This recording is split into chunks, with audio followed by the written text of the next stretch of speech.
Hello बच्चों, मैं ऋतु अरोरा, नागरिक शास्त्र प्रवक्ता, आर्य कन्या इंटर कॉलेज। आज आपके सामने नागरिक शास्त्र कक्षा 12 के खंड क का दूसरा अध्याय पाठ 2 दो ध्रुवीयता का अंत। आज इस विषय को लेकर के मैं आपके सामने प्रस्तुत हूं। जैसा कि पहला चैप्टर हम लोगों ने देखा बच्चों, शीत युद्ध का दौर, उसी से संबंधित मिलता जुलता चैप्टर है। उसी के कंटिन्यूएशन में है। दो ध्रुव वहीं से संबंधित हैं। दो ध्रुव अर्थात एक पूंजीवादी देश अर्थात संयुक्त राज्य अमेरिका, दूसरा समाजवादी देश अर्थात सोवियत रूस। उस समय दो महाशक्तियां दो ध्रुव के रूप में जानी जाती। लेकिन जैसे जैसे शीत युद्ध अपने विनाश की ओर अग्रसर हुआ, समाप्ति की ओर अग्रसर हुआ, धीरे धीरे इस दो ध्रुवीयता का भी अंत हो गया और विश्व एक ध्रुवी हो गया पुनः। अर्थात दो महाशक्तियों को में से एक महाशक्ति समाप्त हो गई और एक ही महाशक्ति अर्थात संयुक्त राज्य अमेरिका ही शेष है। तो पढ़ेंगे कैसे। शीत युद्ध का प्रतीक क्या था बच्चों? बर्लिन की दीवार अर्थात शीत युद्ध के अपने सबसे चरम सीमा के दौर में तैयार की गई थी बर्लिन की दीवार, जो शीत युद्ध का सबसे बड़ा प्रतीक थी। बर्लिन की दीवार पूर्वी बर्लिन और पश्चिम बर्लिन के मध्य में सन 1961 में बनी थी। यह दीवार पूंजीवादी और साम्यवादी दुनिया के मध्य विभाजन का प्रतीक थी। पूरी तरीके से एक देश के को दो भागों में बांट दिया गया था इस दीवार के माध्यम से। एक भाग पूर्वी जर्मनी कहलाता था, दूसरा भाग पश्चिमी जर्मनी कहलाता। तो जो पूर्वी जर्मनी था वो साम्यवादी था और जो पश्चिमी जर्मनी था वो पूंजीवादी देश था। यह दीवार 150 किलोमीटर से अधिक लंबी थी और 28 वर्ष तक यह दीवार खड़ी रही थी। अंत में जर्मनी के लोगों के द्वारा ही, जर्मनी की जनता के द्वारा ही 9 नवंबर 1989 को, यानी 9 नवंबर 1989 को जनता के द्वारा ही इसे तोड़ दिया गया। बर्लिन की दीवार का तोड़ा जाना दोनों जर्मनी के एकीकरण और साम्यवादी खेमे की समाप्ति का प्रारंभ हुआ था।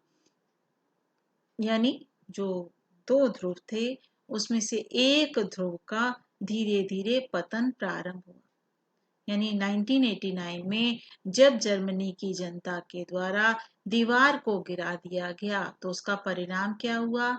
दूसरी दुनिया का पतन। दूसरी दुनिया किसे कहा गया बच्चों? सोवियत संघ को। पहली दुनिया माना गया संयुक्त राज्य अमेरिका को, दूसरी दुनिया माना गया सोवियत संघ। तो दूसरी दुनिया का पतन हुआ अर्थात शीत युद्ध की समाप्ति हुई। जर्मनी के बीच से दीवार हटा दी गई अर्थात जर्मनी का एकीकरण हो गया। जर्मनी एक हो गया। एकीकरण मतलब जो पूर्वी और पश्चिमी जर्मनी में दो भाग में जर्मनी बट गया था, पुनः एक ही जर्मनी हो गया। पूर्वी जर्मनी पश्चिमी जर्मनी नहीं है बल्कि जर्मनी है जो दोनों को मिला करके बना। सोवियत संघ के खेमे में शामिल पूर्वी यूरोप के 8 देशों ने अपने साम्यवादी शासन को बदल दिया और वहां पर साम्यवाद की जगह या तो लोकतंत्र को अपनाया गया या वहां पर पूंजीवाद को अपनाया गया। और अंत में परिणाम क्या हुआ? जो सबसे मुख्य परिणाम, स्वयं सोवियत संघ का विघटन हो गया। अब हम लोग शुरू करते हैं। सोवियत प्रणाली क्या थी? सन 1917 में समाजवादी क्रांति के बाद समाजवादी सोवियत गणराज्य अर्थात यूएसएसआर, समाजवादी सोवियत गणराज्य अर्थात यूएसएसआर, जिसे हम रशिया भी कहते हैं, अस्तित्व में आया। समाजवादी क्रांति पूंजीवादी क्रांति के विरोधाभास हुई थी तथा समाजवाद के आदर्शों और समता मूलक समाज के निर्माण से संबंधित थी। समता मूलक समाज से संबंधित क्या थी? मतलब कि सबको समान अधिकार दिए जाए, सबका समान विकास हो, समाज में धनी निर्धन के बीच बहुत अधिक खाई न हो, आर्थिक रूप से सभी समान रहें। इस समता मूलक समाज का निर्माण समाजवाद का प्रमुख आदर्श था कि समाज में सबका समान विकास हो सके। समाजवादी धारणा निजी संपत्ति की संस्था का विरोध करती थी, अर्थात कि निजी संपत्ति नहीं होनी चाहिए, लोगों के पास अपनी अपनी संपत्ति नहीं होनी चाहिए, बल्कि जितनी भी संपत्ति है उस पर सरकार का स्वामित्व होना चाहिए, सरकार का अधिकार होना चाहिए, समाज का अधिकार होना चाहिए। तो ये निजी संपत्ति की संस्था का विरोध करके समाज को समानता के सिद्धांत पर व्यवस्थित करना चाहते थे कि समाज में समानता हो, सभी बराबर हों, ऊंच नीच न हो, निर्धन धनी न हो, सभी समान हो। दूसरे विश्व युद्ध के बाद पूर्वी यूरोप के देश सोवियत संघ के अंकुश में आ गए। इन सभी देशों की राजनीतिक और सामाजिक व्यवस्था को सोवियत संघ की समाजवादी प्रणाली के तर्ज पर ढाला गया। इन्हें ही समाजवादी खेमे के देश या दूसरी दुनिया कहा जाता है। इस खेमे का नेता कौन बना? समाजवादी सोवियत गणराज्य था, यानी यूएसएसआर इसका नेतृत्व कर रहा था। सोवियत प्रणाली की विशेषताएं या लक्षण क्या? अभी जैसा स्पष्ट हुआ कि सोवियत संघ की जो प्रणाली थी उसमें राजनीतिक प्रणाली में समाजवादी व्यवस्था को बहुत अधिक बल दिया गया। समाजवादी व्यवस्था पर आधारित थी कि पूरी तरीके से समाजवाद को लागू किया जाए, सबको समान अधिकार प्राप्त हो, एक समान कार्य करने वाले लोगों के लिए एक ही नियम लागू हो।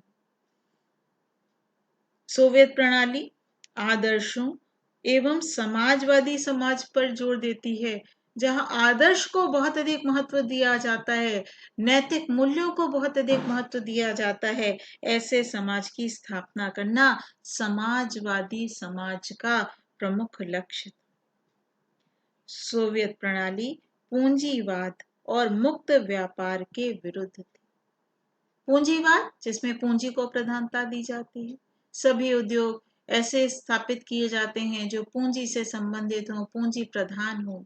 और मुक्त व्यापार मतलब एक देश दूसरे देश से किसी भी वस्तु का आयात निर्यात कर सकता है और दोनों देश या जितने भी देश उसमें संलग्न है वो किसी प्रकार की रोक टोक नहीं लगाएंगे, किसी प्रकार का शुल्क नहीं लगाएंगे। इसे मुक्त व्यापार कहा जाता है। आमतौर पर मुक्त व्यापार नहीं होता।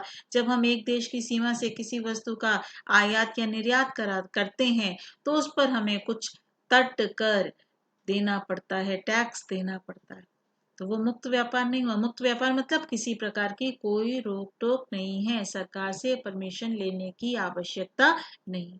लेकिन सोवियत प्रणाली पूंजीवाद के भी विरुद्ध थी और मुक्त व्यापार के भी विरुद्ध थी। सोवियत प्रणाली में कम्युनिस्ट पार्टी को अधिक महत्व प्रदान किया जाता था। इस बात को बच्चों ध्यान रखिए, सोवियत प्रणाली में कौन सी प्रणाली सबसे अधिक महत्वपूर्ण थी? Communist party. या ये कहा जा सकता है कि सोवियत राजनीतिक प्रणाली की धुरी कौन थी? सोवियत राजनीतिक प्रणाली की धुरी वहां की कम्युनिस्ट पार्टी थी। कम्युनिस्ट पार्टी ही सोवियत प्रणाली के चारों तरफ घूमती रहती थी, इसीलिए उसे धुरी कहा जाता है। यानी जितनी भी गतिविधियां होती थी वो कम्युनिस्ट पार्टी के माध्यम से ही की जाती थी। उन्हीं की बातों से, उन्हीं के विचारों से, उन्हीं के नियमों से बहुत अधिक प्रभावित होती। सोवियत प्रणाली योजनाबद्ध तरीके से लागू की गई, जो पूर्णतया राज्य के नियंत्रण में थी। एक योजनाबद्ध तरीके से सोवियत प्रणाली को लागू किया गया कि ऐसा किया जाएगा, इसके बाद ये किया जाएगा, इसके बाद एक योजना बना ली गई, एक नियम बना लिए गए और तब लागू की गई, ताकि राज्य पर पूरी तरीके से सोवियत प्रणाली या समाजवादी प्रणाली या साम्यवादी प्रणाली सामने आ सके, उसको लागू किया जा सके। सोवियत प्रणाली में संपत्ति पर राज्य का स्वामित्व और नियंत्रण था। इस बात पर सोवियत प्रणाली जोर देती है कि जनता के पास यदि संपत्ति का अस्तित्व होगा, नियंत्रण होगा, तो आपस में मनमुटाव की स्थिति उपस्थित होगी, आर्थिक विषमता पाई जाएगी। उस आर्थिक विषमता को दूर करने के लिए सोवियत प्रणाली में संपत्ति पर राज्य के स्वामित्व की बात कही गई, ताकि जब लोगों के पास अपनी संपत्ति नहीं होगी तो आर्थिक विषमता अर्थात निर्धन धनी का जो भेद है ये भी नहीं पाया जाएगा। सोवियत प्रणाली में संचार प्रणाली बहुत उन्नत थी। दूर दराज के क्षेत्र भी परिवहन की सुव्यवस्थित और विशाल प्रणाली के कारण आपस में जुड़े हुए। सोवियत संघ के पास विशाल ऊर्जा संसाधन उपलब्ध थे। खनिज तेल, पेट्रोलियम, कोयला, जिनसे ऊर्जा प्राप्त होती है, इन सभी संसाधनों के अपार भंडार सोवियत संघ में पाए जाते थे, जिसके कारण उसको विकास की क्रिया को करने में किसी प्रकार की कोई समस्या उत्पन्न नहीं होती। सोवियत संघ में घरेलू उपभोक्ता उद्योग काफी उन्नत अवस्था में। उपभोक्ता उद्योग वे उद्योग जिनको वस्तु जो ऐसी वस्तु तैयार करते हैं जिनका उपभोक्ता डायरेक्ट उपयोग कर लेते हैं, उन्हें हम उपभोक्ता उद्योग कहते हैं। तो वे सभी उद्योग काफी उन्नत अवस्था में थे, जिसके कारण सोवियत प्रणाली आत्मनिर्भर थी, अपने देश की सभी बुनियादी आवश्यकताओं को पूरा करने में समर्थ थी। सोवियत संघ में सरकार जो बुनियादी आवश्यकताएं हैं उनको रियायती दरों पर उपलब्ध कराती थी। बच्चों, बुनियादी सुविधाएं बार बार बताया जाता है।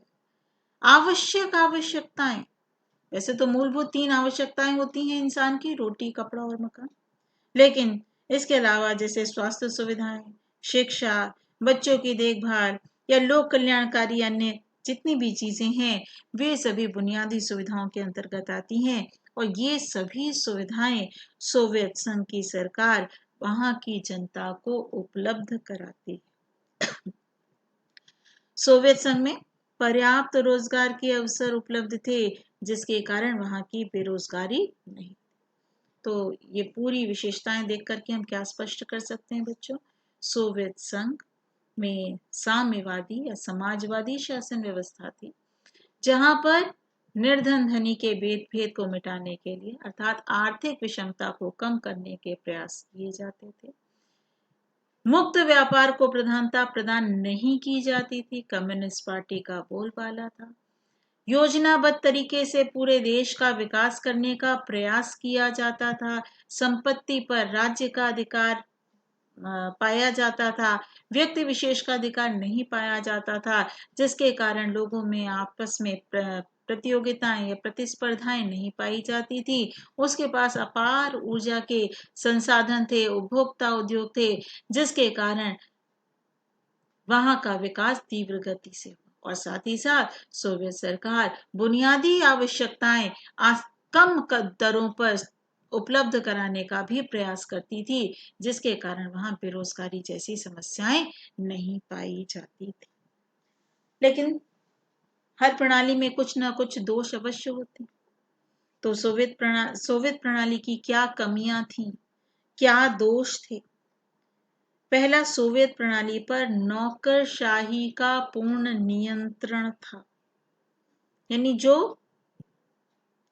कुर्सी पर बैठा है, जो शासन कर रहा है अर्थात शासक, और उसके अधीन जितने लोग कार्य कर रहे हैं वो उस शासक की चापलूसी करते थे। और जो शासक है वो जिसको चाहे उसको उन्नति देता था, जिसको न चाहे उसको उन्नति नहीं देता था। तो परिणाम स्वरूप नौकरशाही का पूर्ण नियंत्रण, सोवियत प्रणाली सत्तावादी होती चली गई तथा जनसाधारण का जीवन लगातार कठिन होता चला गया। सोवियत प्रणाली में कम्युनिस्ट पार्टी का एक दलीय कठोर शासन था। साम्यवादी दल का देश की समस्त संस्थाओं पर कड़ा नियंत्रण था तथा यह दल जनसाधारण के प्रति भी उत्तरदायी नहीं था। तो जो साम्यवादी दल था, कम्युनिस्ट पार्टी जो थी, उसका कठोर शासन पाया जाता था, जिसको मानना सर्वसाधारण के लिए आवश्यक हो गया। सोवियत संघ के 15 गणराज्यों में रूस का अत्यधिक वर्चस्व था। जैसे बच्चों, भारत कई राज्यों से मिलकर बना है, ऐसे सोवियत संघ में उस समय 15 गणराज्य थे, लेकिन उसमें जो एक भाग था रूस, उसका बहुत अधिक वर्चस्व था। जितना रूस को प्रधानता दी जाती थी, उतना अन्य 14 गणराज्यों को नहीं दी जाती थी, जिसके कारण जो अन्य 14 गणराज्य थे, वो स्वयं को उपेक्षित, यानी जैसे उनको छोड़ा हुआ है, दबा हुआ वो ऐसा महसूस करते थे। तो 15 गणराज्यों में सिर्फ रूस का ही अधिक वर्चस्व पाया जाता।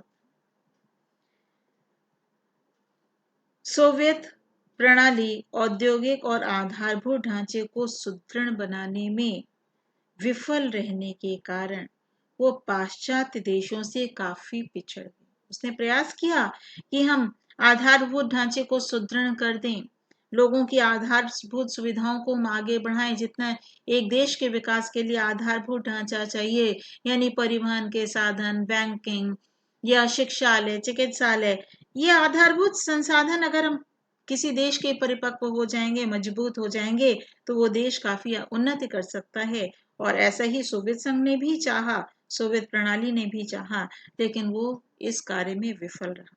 परिणाम क्या हुआ? पाश्चात्य देशों यानी अमेरिका या अन्य जितने विकसित देश थे, उनसे वो पिछड़ता चला। और जो एक अन्य सबसे प्रमुख कारण था इसके पिछड़ने का, कि सोवियत संघ ने हथियारों के विनिर्माण में देश की आय का काफी बड़ा भाग व्यय कर दिया।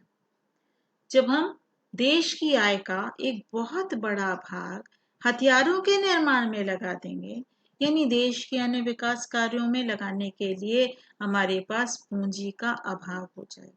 और यही चीज सोवियत प्रणाली में भी देखी गई। वहां हथियारों के निर्माण में तो बहुत अधिक पूंजी लगा दी गई, लेकिन देश के अन्य कार्यों के लिए पूंजी का धीरे धीरे अभाव महसूस किया गया।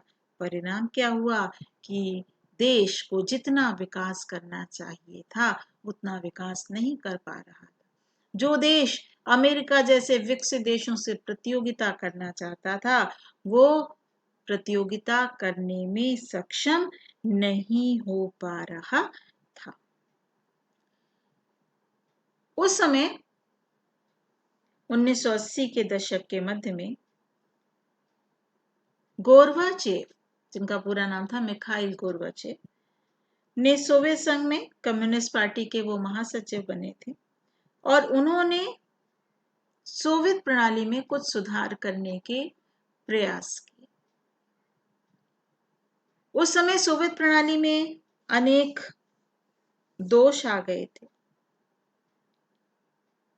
तो कौन से दोष थे जिनमें मिखाइल गोर्बाचोव सुधार लाने का प्रयास करना चाहते थे?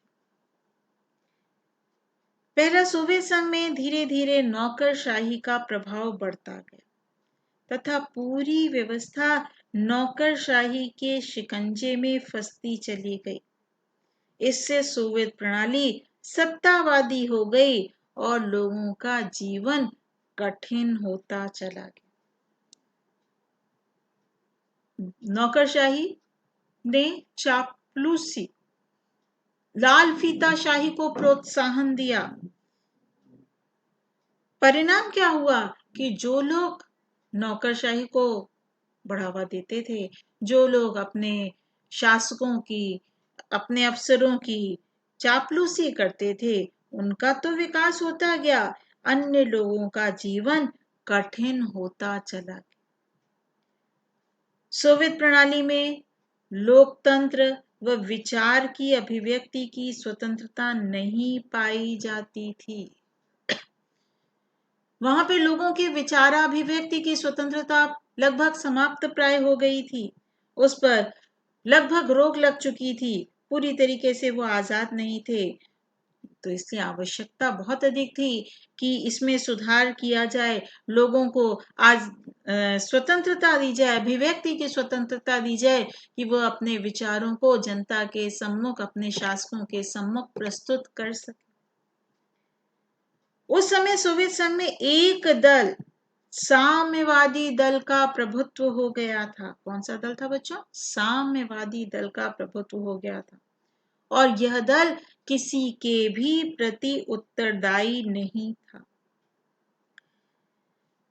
हालांकि अभी मैंने बताया कि सोवियत संघ में उस समय 15 गणराज्य थे, लेकिन एक गणराज्य रूस का प्रभुत्व बहुत अधिक था और वही सब प्रकार के महत्वपूर्ण निर्णय भी लेता था।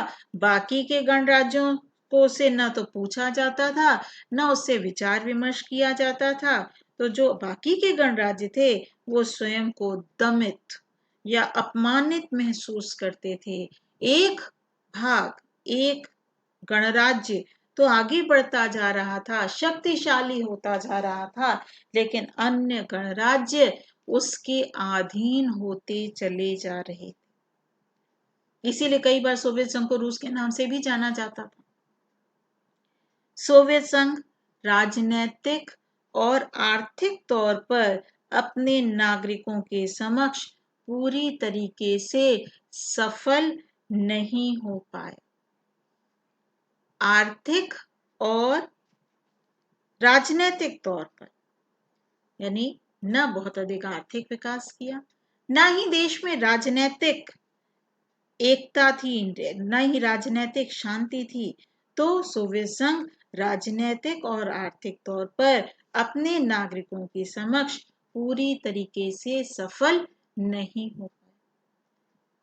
चूंकि पाश्चात्य देशों में सूचना और प्रौद्योगिकी के क्षेत्रों में क्रांतिकारी कदम उठाए जा रहे थे और संयुक्त सोवियत संघ भी उससे बराबरी करना चाहता था। उनकी बराबरी पैदा करने के लिए वो अपने देश में आवश्यक सुधार करना चाहता था, जिसके लिए उसको समय की आवश्यकता थी। अनेक वर्षों से सोवियत संघ की अर्थव्यवस्था में प्रतिरोध पैदा होने की वजह से देश में उपभोक्ता वस्तुओं की भी धीरे धीरे कमी होना प्रारंभ हो गई।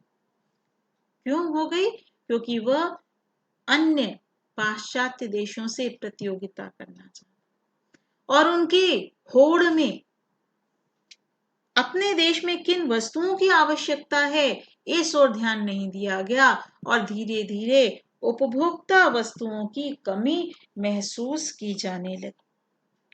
सोवियत संघ के अधिकांश गणराज्य समाजवादी शासन से ऊब गए थे और वे विद्रोह करने पर उतारू हो गए थे। धीरे धीरे लोग समाजवादी शासन के विरुद्ध हो चले थे, विद्रोह करने लगे थे। वो पाश्चात्य देशों की तरह पूंजीवाद को प्रोत्साहन देने लगे थे।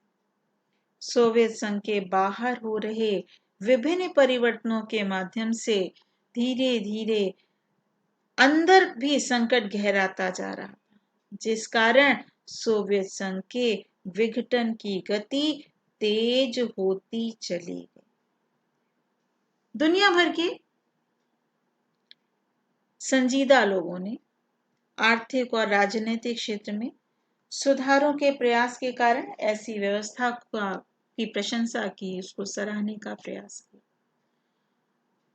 सोवियत संघ ने समय समय पर नवीन आधुनिक हथियार बनाने के कारण बनाने के का प्रयास करना प्रारंभ किया और अमेरिका की बराबरी करने का प्रयास किया, लेकिन उसको इसकी भी भारी कीमत चुकानी पड़ी और हथियारों पर अत्यधिक खर्च के कारण सोवियत संघ बुनियादी ढांचे और तकनीकी क्षेत्र में भी पिछड़ता चला। सन 1979 में अफगानिस्तान में सैनिक हस्तक्षेप के कारण सोवियत संघ की अर्थव्यवस्था और भी कमजोर हो गई। सोवियत संघ में निर्यात कम हो गया, आयात बढ़ता चला गया। यानी सोवियत संघ ने जो हस्तक्षेप किया, अफगानिस्तान में सैनिक हस्तक्षेप किया, उसकी बहुत बड़ी कीमत वहां के लोगों को चुकानी। जब उपभोक्ता वस्तु में भयंकर कमी होने लगी तो वहां की अर्थव्यवस्था लड़खड़ाने लगी। यानी 1970 के दशक के अंत तक सोवियत अर्थव्यवस्था लड़खड़ाने लगी और इन्हीं कारणों की वजह से गोर्बाचोव क्या चाहते थे, इन सोवियत प्रणाली में सुधार चाहते थे। मिखाइल गोर्बाचोव इन सभी जो अभी ऊपर बातें बताई बच्चों, ये जो सोवियत प्रणाली में कमियां थी, जो सोवियत प्रणाली में दोष थे, इन दोषों में, इन कमियों में सुधार लाने का प्रयास मिखाइल गोर्बाचोव ने किया। सोवियत संघ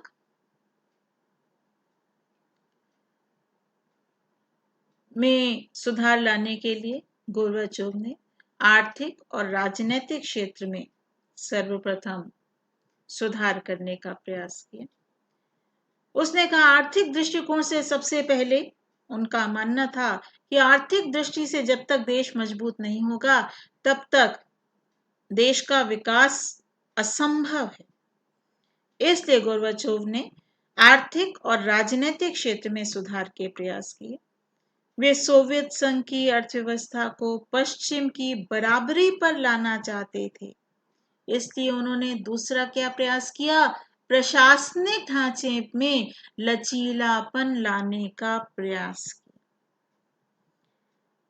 लेकिन इसके साथ साथ गोर्बाचेव ने देश की समानता, स्वतंत्रता, राष्ट्रीयता, भ्रातृत्व और एकता के वातावरण को तैयार करने के लिए दो नीतियों को लागू किया, पेरेस्त्रोइका और ग्लासनोस्त। पेरेस्त्रोइका अर्थात पुनर्गठन, ग्लासनोस्त अर्थात खुलापन। पुनर्गठन किया, समाज को फिर से गठित करने का प्रयास किया, पुनर्गठन किया और खुलेपन को अपनाया कि जो भी व्यक्ति, जो भी एक व्यक्तियों का समूह कोई उद्योग लगाना चाहता है, अपनी पूंजी को निवेशित करना चाहता है, देश के विकास में सहयोग करना चाहता है, उनका स्वागत है। तो इस प्रकार गोर्बाचेव द्वारा लागू की गई जनतांत्रिक नीतियों के कारण सोवियत संघ के कुछ गणराज्यों में सोवियत संघ से अलग होकर स्वतंत्र राष्ट्र निर्माण का विचार उत्पन्न हुआ। सबसे पहले कुछ गणराज्यों में, अभी हमने बताया था कि 15 गणराज्य थे, तो कुछ गणराज्यों में ऐसा विचार आया कि वो अलग हो जाएं सोवियत संघ से।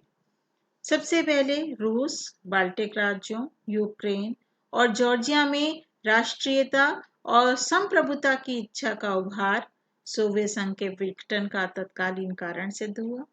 परिणाम स्वरूप सोवियत संघ को अपने गणराज्यों के अलग होने से निर्णय को मान्यता प्रदान करनी पड़ी। इसका परिणाम क्या हुआ, सोवियत संघ 15 गणराज्यों में विभक्त हो गया, अर्थात सोवियत संघ का विघटन हो गया।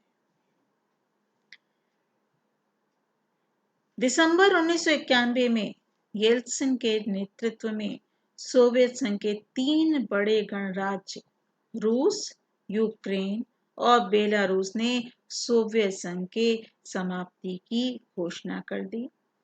साम्यवादी सोवियत गणराज्य के विघटन के साथ ही स्वतंत्र राष्ट्रों का राष्ट्रकुल Commonwealth of Indo patent states का गठन किया।